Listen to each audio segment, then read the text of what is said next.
Hello दोस्तों, class 10 प्रश्नावली 2.2 question number 1 क्या कह रहा है, चलिए देखते हैं। क्या कह रहा है क्वेश्चन कि निम्न द्विघात बहुपदों के शून्य ज्ञात कीजिए और शून्यकों तथा गुणांकों के बीच संबंध की सत्यता की जांच करना है। ठीक है, क्वेश्चन क्या कह रहा है कि इनके शून्य ज्ञात करना है, इन बहुपदों के शून्य को ज्ञात करना है और उनके शून्यकों तथा उनके गुणांकों के बीच के संबंध के सत्यता की जांच करना है। ठीक है, चलिए देखते हैं इनके गुणांकों के बीच संबंध क्या होता है। ठीक है, इनके शून्यकों के बीच संबंध क्या क्या होता है, चलिए ये देखते हैं। देखिए बहुपद, देखिए बहुपद जब भी लिखा होता है तो इसी फॉर्म में लिखा होता है। ठीक है, ए बी और सी क्या है, ये अचर पद है। ठीक है, ए बी सी क्या है, कोई अचर पद है। ठीक है, और यक्स स्क्वायर और यक्स ये क्या है, चर पद है। ठीक है, तो यक्स स्क्वायर का गुणांक क्या है, ए है, और यक्स का गुणांक क्या है, बी है, और सी क्या है, जो अचर पद है। ठीक है, इनके बीच में संबंध क्या है, ये जो होते हैं ये गुणांक, ये जो बहुपद लिखा होता है, कोई भी बहुपद इसी के रूप में लिखा होता है, A X square plus B X plus C के रूप में लिखा होता है। इन बहुपदों के शून्यकों के गुणांकों में कुछ संबंध होते हैं, इन्हीं संबंधों को आइए देखते हैं।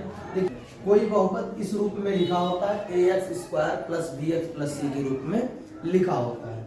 इसमें देखिए इनके शून्यकों के गुणांकों में कुछ संबंध होता है, इनके शून्यकों में क्या होता है, कुछ संबंध होता है। संबंध क्या होता है, पहले देखते हैं शून्यक होता क्या है।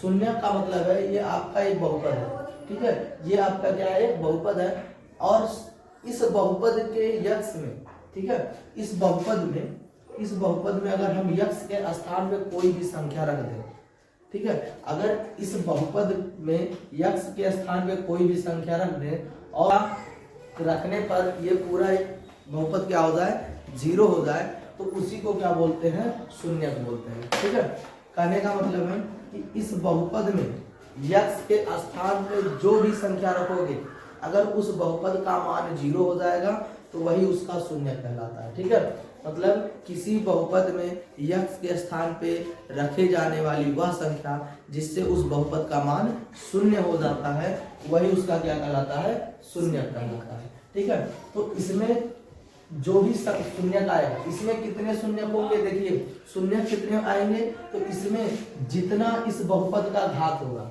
ठीक है, इस बहुपद का जितना घात होगा उतने इसके क्या होंगे, शून्यक होंगे। ठीक है, देखिए इसमें इस बहुपद का घात 2 है, इसका घात क्या है, इसका घात 2 है, इसलिए इस बहुपद का शून्य कितना आएगा, 2 शून्यक आएगा।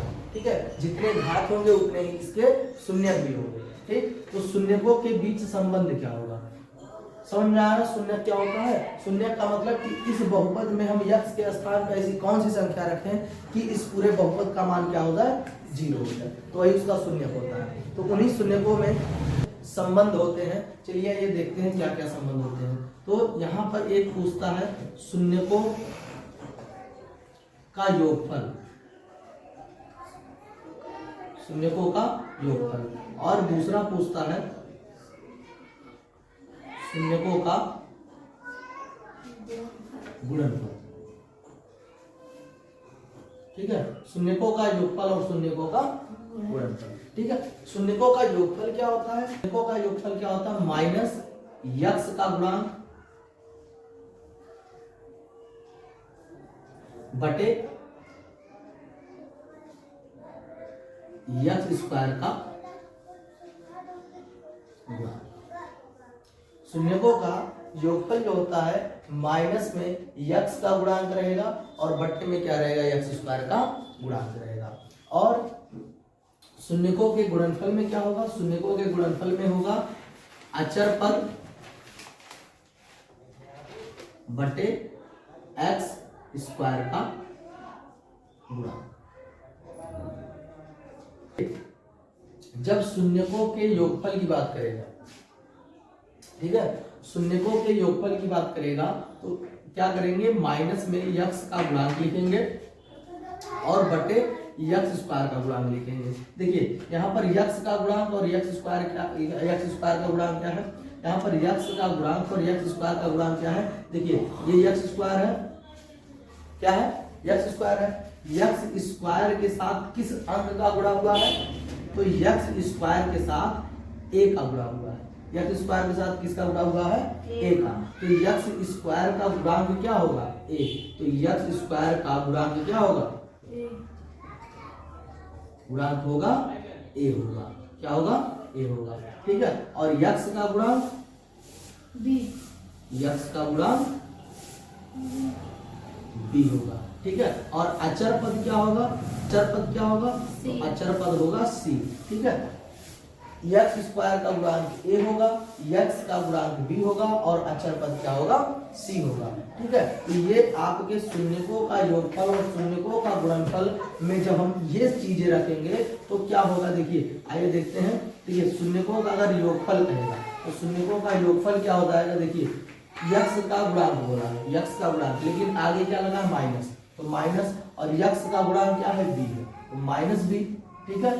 नीचे क्या करना है, यक्स स्क्वायर का गुणांक, तो यक्स स्क्वायर का गुणांक है ए, ठीक है। तो शून्यकों का योगफल हो जाएगा, तो शून्यकों का योगफल क्या हो जाएगा, माइनस बी बाई ए हो जाएगा, ठीक है। माइनस यक्स का गुणांक और यक्स स्क्वायर का गुणांक, ठीक है। तो इस प्रकार से यक्स का गुणांक क्या है, यक्स का गुणांक बी है, यक्स का गुणांक क्या है, बी है, और यक्स स्क्वायर का गुणांक क्या है, ए है। इस प्रकार से माइनस बी बाई ए हो जाएगा किसका, शून्यकों का योगफल हो जाएगा, ठीक है। और शून्यकों का जब गुणनफल करेंगे तो अचर पद, अचर पद क्या है, सी है, अचर पद क्या है, सी है, अचर पद क्या है, सी है। और यक्स स्क्वायर का गुणांक क्या है, ए, तो सी बाई ए हो जाएगा। ये क्या हो जाएगा, ये आपके शून्यकों का गुणनफल हो जाएगा और शून्यकों का योगफल माइनस बी बाई ए हो जाएगा, ठीक है। तो इस प्रकार से जो भी शून्यक आएगा, जो भी शून्यक आएगा उसका योगफल हम इस प्रकार से निकालेंगे, माइनस बी बाई ए करेंगे तो उसका योगफल हो जाएगा, उन शून्यकों का योगफल हो जाएगा, और क्या करेंगे, सी बाई ए करेंगे तो उनके शून्यकों का गुणनफल निकल जाएगा। शून्य क्या है, अभी बताए, शून्य क्या होते हैं कि ऐसे संख्याएं जिनके स्थान पे, मतलब ऐसे संख्याएं होते हैं शून्य जो यक्स के स्थान पे रखने के बाद ये बहुपद क्या हो जाए, शून्य हो जाए, ठीक है। तो शून्यक या इसका दूसरा नाम है, शून्यक को ही मूल बोलते हैं, शून्यक को क्या बोलते हैं, शून्यक या मूल, ठीक है। मूल भी बोलते हैं और शून्य भी बोलते हैं, तो मूल या शून्यक, ठीक है। तो शून्यक क्या है या मूल, तो शून्यक क्या होता है, शून्यक मतलब इस बहुपद में यक्स के स्थान पर रखने पर अगर वो मान पूरा 0 हो जाए, ठीक है। मतलब इस बहुपद में यक्स के स्थान पर ऐसी संख्या रखो जिससे इस बहुपद का मान 0 हो जाए तो वही उसका शून्य कहलाता है। तो उन शून्यकों में अगर मान लेते हैं एक शून्य क्या हो, अल्फा हो, एक शून्य क्या हो, अगर मान लेते हैं शून्य आपका एक अल्फा हो और एक बीटा हो, ठीक है। मान लेते हैं क्या हो, एक अल्फा और एक बीटा हो, तो इस प्रकार से अल्फा मतलब शून्यकों का योगफल मतलब हो जाएगा अल्फा प्लस बीटा, और शून्यकों का गुणनफल हो जाएगा अल्फा इंटू बीटा हो जाएगा। तो इस प्रकार से शून्यकों का योगफल जो हो जाएगा वो क्या होगा, मतलब अल्फा प्लस बीटा क्या हो जाएगा, माइनस यक्स का गुणांक बटा यक्स स्क्वायर का गुणांक, और शून्यकों का गुणनफल क्या हो जाएगा, अचर पद बटा यक्स स्क्वायर का गुणांक, ठीक है। जब भी आप गुणांक लिखोगे, जब भी आप गुणांक लिखोगे तो गुणांक में क्या करना है, इन गुणांकों को चिन्ह के साथ रखना है, ठीक है। इन सभी गुणांकों को क्या करना है, चिन्ह के साथ ही रखना है, ठीक है। मतलब देखिए प्लस का है तो जरूरी नहीं है प्लस रखना, लेकिन अगर माइनस का होगा तो माइनस रखना जरूरी है। समझ में आया।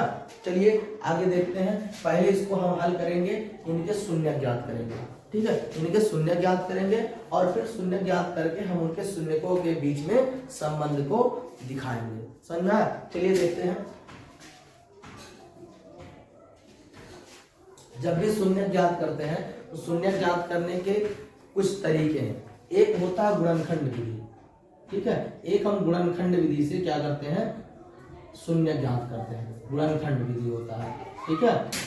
उसके बाद दूसरा होता है वर्ग विधि।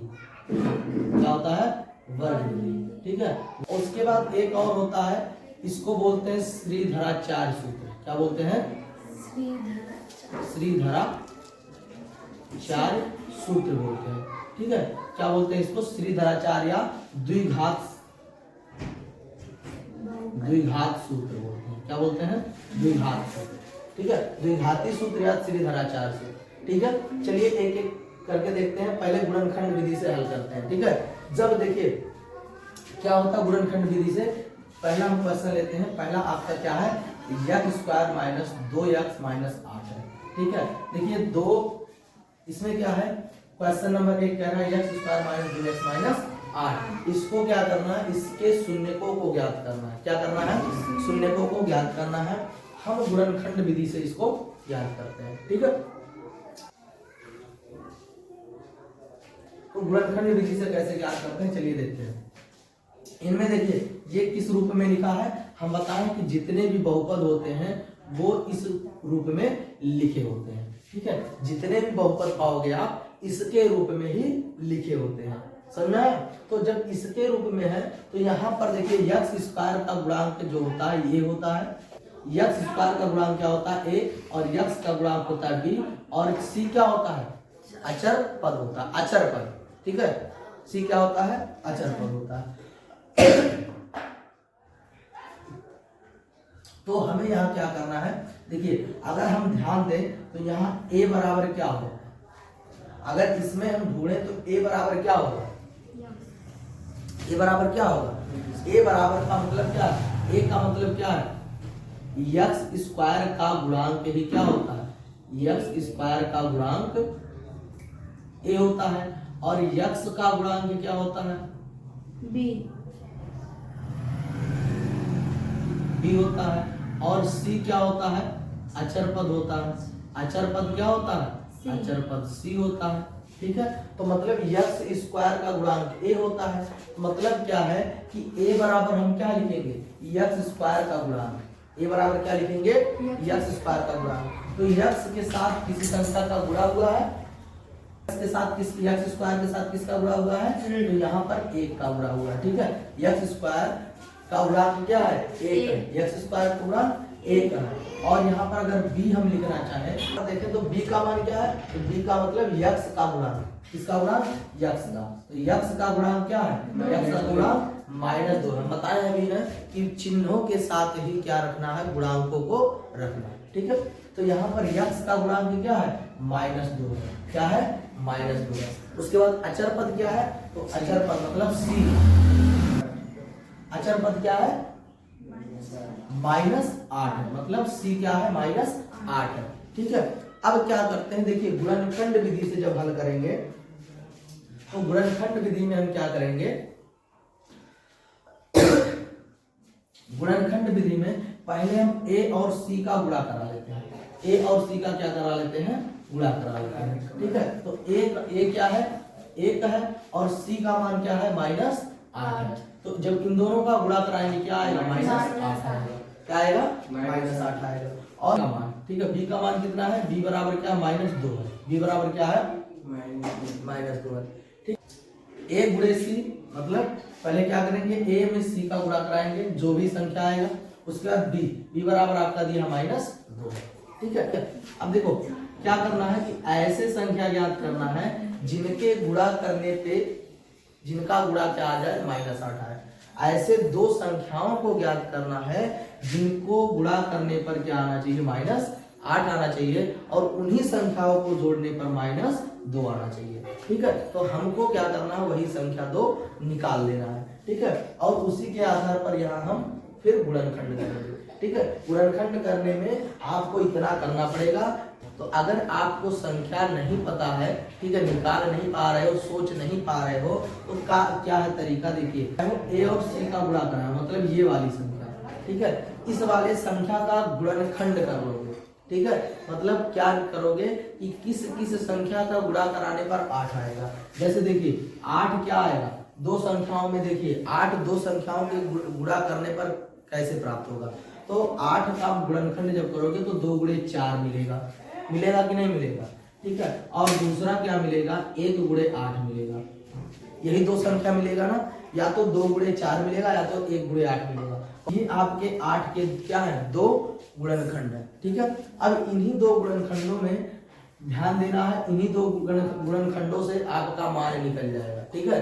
जो चाहिए संख्या वो इन्हीं 2 गुणनखंडों से निकल जाएगा। तो ये 2 संख्याएं मिल गए जिनका गुणा 8 हो रहा है, जिनका गुणा क्या हो रहा है, 8 हो रहा है। लेकिन आपको चाहिए क्या, आपको चाहिए कि उनको जोड़ने पर -2 आ जाए, उनको जोड़ने पर क्या है, -2 आए। तो ऐसा देख रहे हैं कि अगर इनको जोड़ देंगे या घटा देंगे तो इनको जोड़ने या घटाने पर कहीं भी 2 नहीं आएगा। इनको अगर जोड़ देंगे तो 9 आ जाएगा और घटा देंगे क्या आ जाएगा, 7 आ जाएगा। तो इस प्रकार से ये आपकी तो संख्या नहीं होगी, ठीक है। तो क्या होगी, देखिए इनमें दिख रहा है कि 4 में से अगर 2 चला जाएगा तो क्या हो जाएगा, 2 आ जाएगा। पता होगी आपकी ये जो 2 संख्याएं हैं ये वही संख्या होगी जिनका गुणा कराने पर 8 भी मिल जाएगा, -8 मिल जाएगा और उनको जोड़ने पर -2 मिल जाएगा, ठीक है। अब आपको इतना ध्यान देना है कि इनमें चिन्हों को भी देखना है।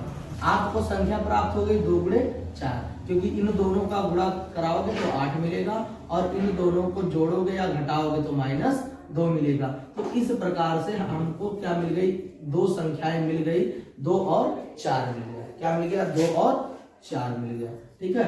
2 और 4 हमको संख्या मिल गई।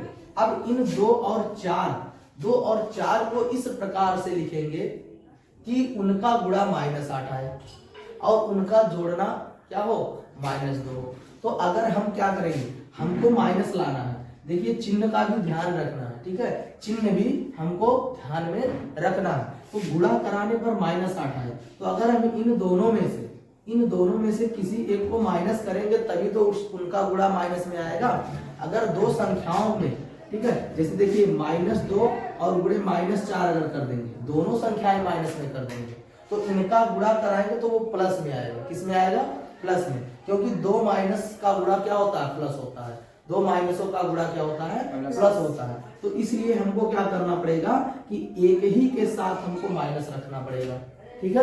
एक ही संख्या के साथ क्या रखना पड़ेगा, माइनस रखना पड़ेगा। अगर हम मान लेते हैं कि -2 के साथ लगा दें, किसके साथ, 2 के साथ, अगर 2 के साथ हम माइनस लगाएंगे तो इनका गुणा कराएंगे तो -8 आएगा, क्योंकि 2 चौक 8 और आगे माइनस लग जाएगा, ठीक है, -8 आ जाएगा। लेकिन जब इनको जोड़ेंगे -2 + 4 जोड़ेंगे, ठीक है, तो -2 + 4 जोड़ेंगे तो हमेशा क्या होता है, देखिए जब अलग अलग साइन होते हैं, जब डिफरेंट साइन होते हैं, जब अलग अलग साइन होते हैं तो उनमें क्या होता है कि संख्या घटती है।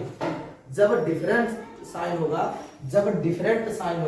ठीक है, एक माइनस होगा एक प्लस होगा, तो ऐसे कंडीशन में क्या होता है, संख्याएं घटती हैं, ठीक है। तो क्या घटती हैं, 4 में से 2 चला जाएगा, क्या आएगा, 2 आएगा, क्या आएगा, 2 आएगा। लेकिन चिन्ह भी लगाना होता है। तो कौन सा चिन्ह लगाओगे, जो संख्या बड़ी होगी उसी का चिन्ह लगेगा, उसी का साइन लगेगा। तो इन दोनों संख्याओं में 4 बड़ी है, तो 4 बड़ी है इसलिए 4 का साइन क्या होगा, प्लस, तो इसके आगे प्लस लगेगा, ठीक है। तो जब इनको गुणा किए तो -8 आया, एक चीज तो आ गया, -8 आ गया। लेकिन जब इनको जोड़ा गया तो इनको जोड़ने पर -2 नहीं प्राप्त हुआ, +2 प्राप्त हुआ। इसका मतलब हमने साइन कहीं उल्टा सीधा कर दिया, ठीक है। इसका मतलब क्या है, हमको साइन क्या करना है, हमको साइन 2 के साथ नहीं 4 के साथ लगाना है, ठीक है। 4 के साथ लगा देंगे तो देखते हैं होता है कि नहीं, ठीक है। जब इसको -4 के साथ लगा देंगे तभी इनका गुणा -8 होगा कि नहीं होगा, होगा।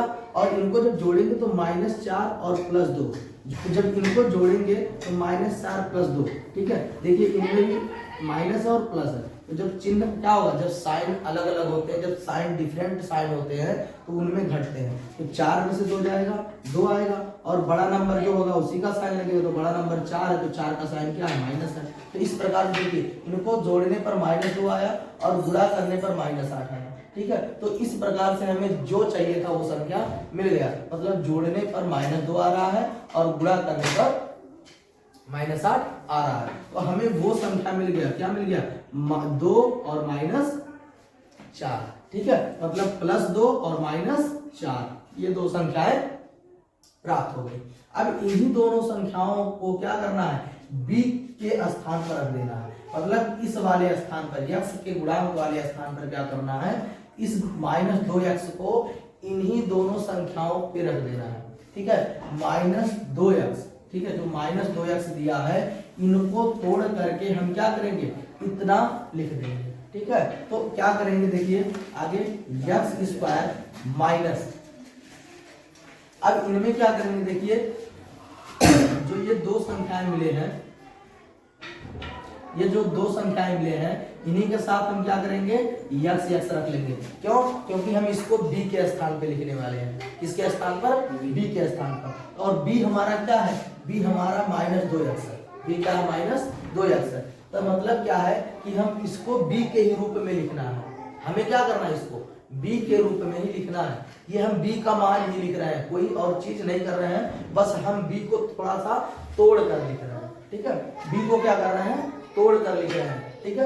तो यहाँ पर देखिए जब इसको लिखेंगे तो देखिए माइनस और 4x करेंगे, -4x करेंगे और उसके बाद क्या है, ये आपका 2x जो है वो प्लस में है, किसमें है? प्लस में, इसलिए लिखेंगे 2x प्लस में, ठीक है। क्या करेंगे, 2x प्लस में लिखेंगे और -4x लिखेंगे। अब अगर इनको हम जोड़ दें, ठीक है, इनको हम हल कर दें, जोड़ दें, देखिए -4x और +2x, इनको जब जोड़ेंगे तो फिर -2x हमें प्राप्त हो जाएगा, प्राप्त होगा ना। अगर इनको हम हल करेंगे -4x और +2x, तो इनको हल करेंगे फिर -2x मिलेगा कि नहीं मिलेगा? मिलेगा। इसका मतलब हमने क्या किया, हमने थोड़ा सा विस्तार कर दिया, बाकी और कोई चेंजिंग नहीं किया, थोड़ा सा विस्तार कर दिया, -2x को थोड़ा सा बड़े में लिख दिया, 2 भाग में करके लिख दिया। हमने -2x को 2 भागों में डिवाइड करके लिखा है, ठीक है। हम कोई दूसरा मान लाके नहीं लिख रहे हैं, बस हम क्या कर रहे हैं, इस -2x को थोड़ा सा 2 भाग में करके डिवाइड कर दिए हैं, ठीक है। 2 भागों में क्या किए हैं, डिवाइड किए हैं, ठीक है। तो इनको, इनके स्थान पे हमने क्या लिखा, -4x + 2 लिखा, और आपका लास्ट में क्या है, -8 है, ठीक है। तो इस प्रकार से हमने -2x को थोड़ा सा डिवाइड करके लिखा है, ठीक है। अब देखिए इनमें क्या हो रहा है, इनमें 4 पद हो गया, कितना पद हो गया, 4 पद हो गया, ठीक है। देखिए 1 2 3 और 4 पद हो गया। हम इन चारों पदों में क्या करते हैं, इन चारों पदों में कॉमन लेते हैं, जो संख्याएं कॉमन होगी वो हम कॉमन लेंगे। देखिए हम शून्य ज्ञात कर रहे हैं, क्या ज्ञात कर रहे हैं, शून्य, और शून्य जब ज्ञात करें तो ये पूरा पद बराबर क्या हो जाएगा, शून्य हो जाएगा। क्योंकि शून्य का मतलब क्या होता है, शून्य का मतलब होता है कि इनके स्थान की जो भी संख्या रखोगे वो शून्य हो जाएगा। तो इसलिए जब ये शून्य हो रहा है तो इसका मतलब क्या है, बराबर 0 होगा, तो शून्य मतलब ये 0 हो जाएगा। जब भी हम शून्य ज्ञात करेंगे तो इसका मान क्या होगा, 0 होगा। तो इसलिए हम क्या करेंगे, यहाँ पर बराबर 0 भी लिख देंगे। अब इसमें देखते हैं 2 पद ये और 2 पद ये, इन दोनों में से कॉमन लेते हैं, ठीक है। इन दोनों पदों में देखिए क्या कॉमन है, इनमें x और इसमें भी x है, तो इसमें x कॉमन है। जो x निकाल देंगे तो बचेगा क्या, x बचेगा, और यहाँ क्या बचेगा, -4 बचेगा। इन दोनों में से कॉमन लेंगे तो x कॉमन लिए तो बचा क्या, x -4 बचा, ठीक है। अब अगला देखते हैं दूसरे वाले में, यहाँ पर जो संख्या है इसमें क्या कॉमन हो रहा है, इसमें देखिए हमको क्या कॉमन लेना है, हमको ऐसी संख्या इसमें से कॉमन लेना है, ठीक है, हमको x -4 प्राप्त हो, ठीक है। मतलब इन दोनों पदों में से ऐसी संख्या कॉमन लेना है कि हमें फिर पुनः क्या प्राप्त हो, x -4 प्राप्त हो, ठीक है। तो देखते हैं, तो इसमें क्या करते हैं, देखिए इसमें देखिए पहले हम चिन्ह कॉमन ले लेते हैं, चिन्ह भी हमें क्या करना है, कॉमन लेना है। तो देखिए यहाँ पर x प्लस में चाहिए और जो अंक है, अचर है, उसको माइनस में चाहिए, तो ये तो है, ठीक है। तो यहाँ से देखिए क्या कॉमन लेंगे, प्लस कॉमन लेंगे, प्लस और क्या कॉमन लेंगे, 2 कॉमन लेंगे, क्या कॉमन लेंगे, +2 कॉमन लेंगे। अगर +2 कॉमन लेंगे तब यहाँ क्या बचा, यहाँ से 2 निकल गया, x बचा, और यहाँ से जब 2 निकल गया तो क्या बचा, 4 बचा, ठीक है। कॉमन लेने का मतलब क्या है कि उसमें से भाग करके निकल रहा है, ठीक है। तो जब कॉमन ले लिए तो यहाँ पे बचा क्या, 0, मतलब पूरा बराबर 0। इसमें देखिए एक पद ये हो गया, एक पद ये हो गया, दोनों पदों में कुछ कॉमन है, दोनों पदों में क्या है, कुछ कॉमन है। दोनों पदों में क्या कॉमन है, x -4 और इसमें भी x -4 है ना। 2 पद है ना, एक पद इधर, प्लस के इधर और प्लस के उधर, तो प्लस के इधर एक पद और प्लस के उधर एक पद, तो इन दोनों पदों में क्या कॉमन है, x -4 कॉमन है, तो x -4 हम निकाल लेंगे, x माइनस 4 क्या करेंगे, निकाल लेंगे। और जो बचा है देखिए क्या बचा, जो बचा उसको हम दूसरे ब्रैकेट में करेंगे। यहाँ पे x बचा है, x लिखेंगे और प्लस 2 बचा है, ठीक है। ये पूरा बराबर क्या हो रहा है, 0 हो रहा है, ठीक है। तो इस प्रकार से देखिए गुणनखंड हम कर लिए हैं। क्या किए हैं, गुणनखंड किए हैं। तो इस बहुपद का हमने क्या किया, गुणनखंड किया। क्या किया, गुणनखंड, ठीक है। क्या फिर से देख लेते हैं,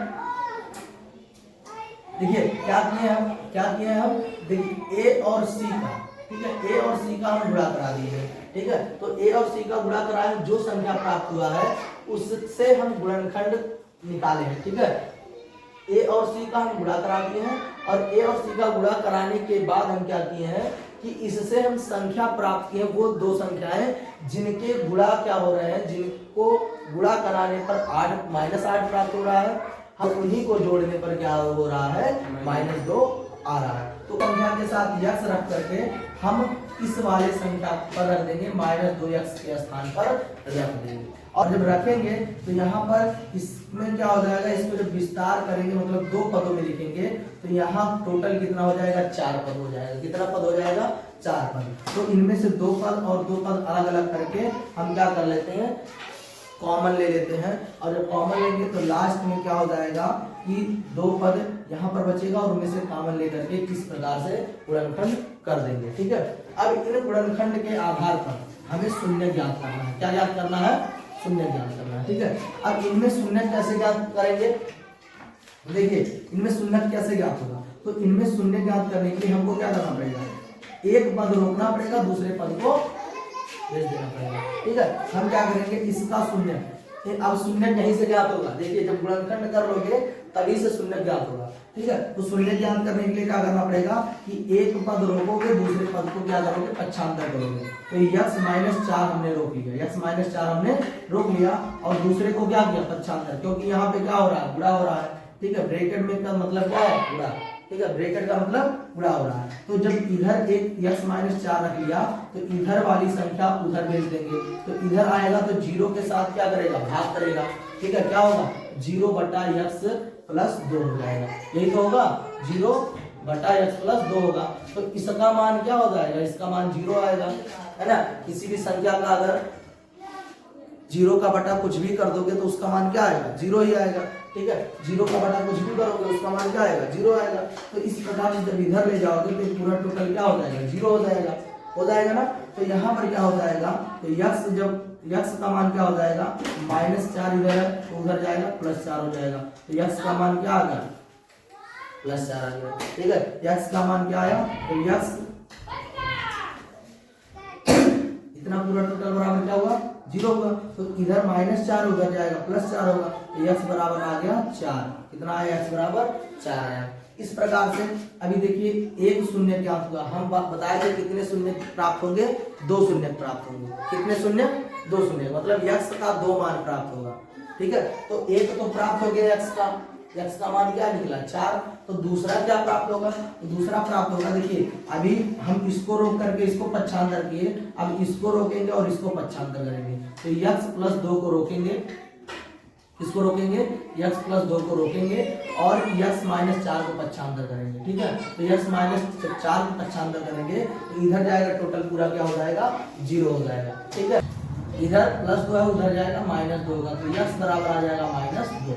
देखिए x के कितने मान निकले, 2 मान। x का एक मान निकला 4 और दूसरा निकला -2 निकला। देखिए यही क्या है, यही शून्य का है। इस बहुपद के शून्य क्या है, एक 4 एक -2 है। अगर हम x के स्थान पर 4 रख देंगे तब भी इसका मान 0 हो जाएगा और x के स्थान पर -2 रखेंगे तब भी इसका मान क्या हो जाएगा, 0 हो जाएगा। तो इस प्रकार से इस बहुपद के शून्य कितने प्राप्त हो गए, 2, ठीक है। एक 4 एक -2, ठीक है। अब इन शून्यकों का जो ये शून्य प्राप्त हुए हैं इनके बीच संबंध की सत्यता की हमें क्या करना है, जांच करना है, ठीक है। तो इनके सत्यता की जांच करना है। तो देखिए पहला संबंध क्या है, शून्यकों का योगफल। क्या है, शून्यकों का योगफल, ठीक है। शून्यकों का योगफल, अगर शून्य क्या है, ये अल्फा है एक बीटा है, एक अल्फा एक बीटा, अगर उनके शून्य के एक अल्फा प्राप्त है एक बीटा प्राप्त है, ठीक है। मतलब उनके 2 शून्य हैं, एक अल्फा और एक बीटा है, तो उनमें क्या हो जाएगा, उनका योगफल हो जाएगा माइनस बी बाई ए हो जाएगा। क्या हो जाएगा, माइनस बी बाई ए हो जाएगा। ठीक, और उनके शून्यकों का